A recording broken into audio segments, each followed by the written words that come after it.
মানুষকে ঠকিয়ে জান্নাতের আশা ছেড়ে দিন, কারণ সৃষ্টিকর্তা দয়াবান কিন্তু ন্যায় বিচারক। এই পৃথিবীতে অনেক মানুষ আছে মানুষকে ঠকায়, মানুষকে কষ্ট দেয়, মানুষের ভিতরটা ছাড়খাড় করে দেয়, মানুষের সাথে চিট করে, এটার পরে আবার ইবাদত করে, আবার আশা করছে যে জান্নাতে যাবে।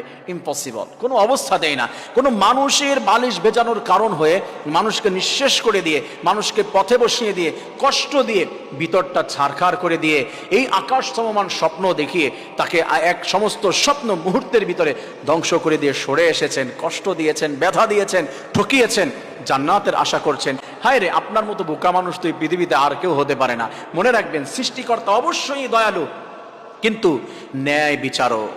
আপনি কাউকে ঠকিয়েছেন, এই দুনিয়াতে আখিরাতে আল্লাহ তাআলা আপনাকে ঠকাবে, 100% ঠকাবে, কোনো অবস্থাতেই না।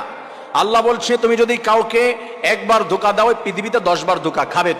তুমি যদি কাউকে 1000 টাকা লস করাও, এই পৃথিবীতে 10,000 টাকা লস করবে, তারপরে তুমি বিদায় নিবে। কাউকে তুমি কষ্ট দিয়ে, এই কষ্ট তুমি ভোগ করবে, তারপরে তুমি বিদায় নিবে। তার আগে আল্লাহ তাআলা তোমাকে পৃথিবীর থেকে ডাক দিবেন না, পৃথিবীর থেকে বিদায় দিবেন না। আমার প্রিয় ভাইরা, আল্লাহ দয়ালু, আল্লাহ ক্ষমা করে দেয়, আল্লাহ মাফ করে দেয়, কিন্তু ন্যায় বিচার